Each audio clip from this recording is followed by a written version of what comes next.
Iran কথা রাখল।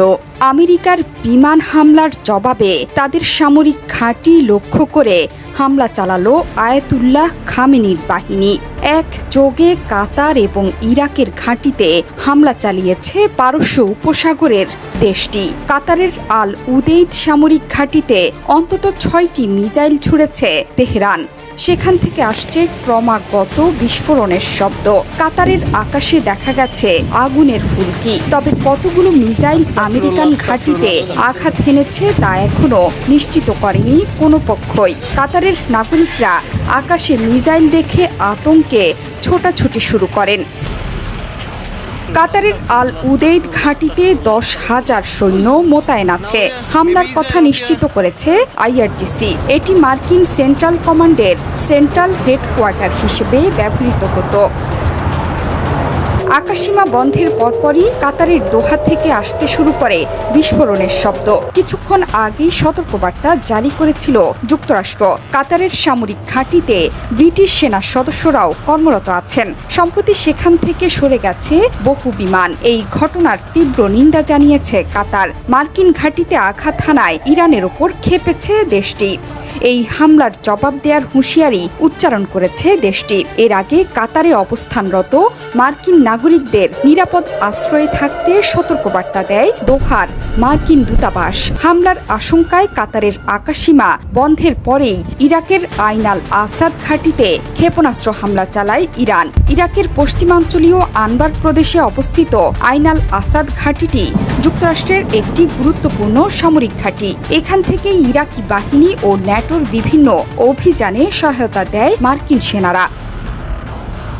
হামলার শঙ্কায় সংযুক্ত আরব আমিরাতের আকাশ থেকে সরে যাচ্ছে বহু যাত্রীবাহী বিমান। ফ্লাইট রাডার বলছে দেশটির আকাশসীমা বন্ধ করে দেওয়া হয়েছে। ধারণা করা হচ্ছে মধ্যপ্রাচ্যে থাকা মার্কিন ঘাঁটিগুলোতে একইভাবে টানা হামলা চালাবে তেহরান। হামলার কিছুক্ষণ আগেই টুইটারে বার্তা দিয়েছেন ইরানের প্রেসিডেন্ট মাসুদ পেজেশকিয়ান। তিনি লিখেছেন, ইরান কখনোই যুদ্ধ চায় না, কিন্তু যে কোনো আগ্রাসনের জবাব দিয়েই ছাড়বে তেহরান। রোববার সকালে ইরানের 3টি পরমাণু কেন্দ্রে আঘাত হানে আমেরিকা। এর মধ্যে আছে নাতাঞ্জ, ফোর্দো এবং ইস্পাহান। সেখানে B-2 বোম্বার দিয়ে বোমা হামলা চালায় যুক্তরাষ্ট্র। তাৎক্ষণিকভাবেই এই হামলার জবাব দেওয়ার হুঁশিয়ারি দিয়েছে ইরান।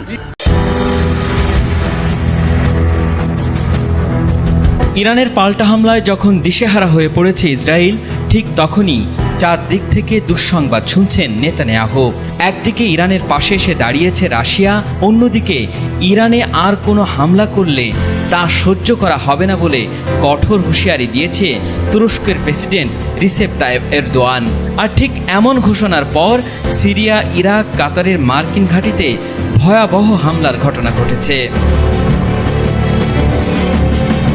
ইরানের সঙ্গে রাশিয়ার বৈঠক শেষ হওয়ার পর প্রথমে সিরিয়ার মার্কিন ঘাঁটিতে হামলার ঘটনা ঘটে।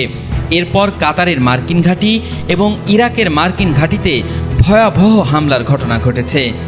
ইসরায়েলি এক কর্মকর্তার বরাতে মার্কিন সংবাদ মাধ্যম এক্সিওস নিউজ এজেন্সির খবরে বলা হয়েছে, কাতারে মার্কিন সামরিক ঘাঁটি লক্ষ্য করে 6টি ক্ষেপণাস্ত্র নিক্ষেপ করেছে ইরান।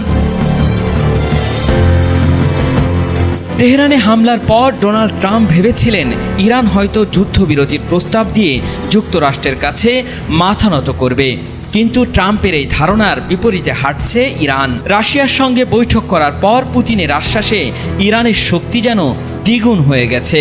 আর সেই সঙ্গে তুরস্কের প্রেসিডেন্ট রিসেপ তাইয়েপ এরদোয়ানের ইরানের পক্ষ নিয়ে হুঙ্কার দেওয়ার পরে পাল্টে গেছে এই যুদ্ধের চিত্র। তবে কি তৃতীয় বিশ্বযুদ্ধের মুখোমুখি হচ্ছে সারা বিশ্বের মানুষ?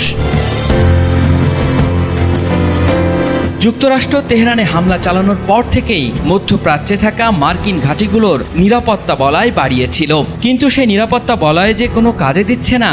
অতর্কিত হামলায় ইরাক, সিরিয়া, কাতারে থাকা 3টি মার্কিন ঘাঁটি নাস্তানাবুদ হয়ে গেছে, এইটি তার প্রমাণ। এই হামলায় তাৎক্ষণিকভাবে কোনো হতাহত কিংবা ক্ষয়ক্ষতির বিষয় কিছুই জানায়নি যুক্তরাষ্ট্র। তবে এই হামলায় মার্কিন ঘাঁটিতে বিরাট বিস্ফোরণের শব্দ শোনা গেছে এবং এলাকা জুড়ে উত্তেজনা ছড়িয়ে পড়েছে। এদিকে তুরস্কের president Recep Tayyip Erdogan Israel ও যুক্তরাষ্ট্রকে কঠোর হুঁশিয়ারি দিয়ে বলেছেন, ইরানের যেই আক্রমণ করুক তা আর সহ্য করা হবে না। আর রাশিয়ার রাষ্ট্রীয় টেলিভিশন চ্যানেলে সরাসরি সম্প্রচারিত এক ভাষণে প্রেসিডেন্ট পুতিন বলেছেন, যুক্তরাষ্ট্র ইরানের বিরুদ্ধে সম্পূর্ণ বিনা কারণে আগ্রাসন চালাচ্ছে, আর এর কোনো ভিত্তি বা যুক্তিই নেই। রাশিয়া সব সময় ইরানি জনগণের পাশে আছে এবং থাকবে। পুতিন ও এরদোয়ানের এমন ঘোষণার পরে অনেকটাই চাপে পড়ে গেছে Donald Trump. For 40 years, Iran has been saying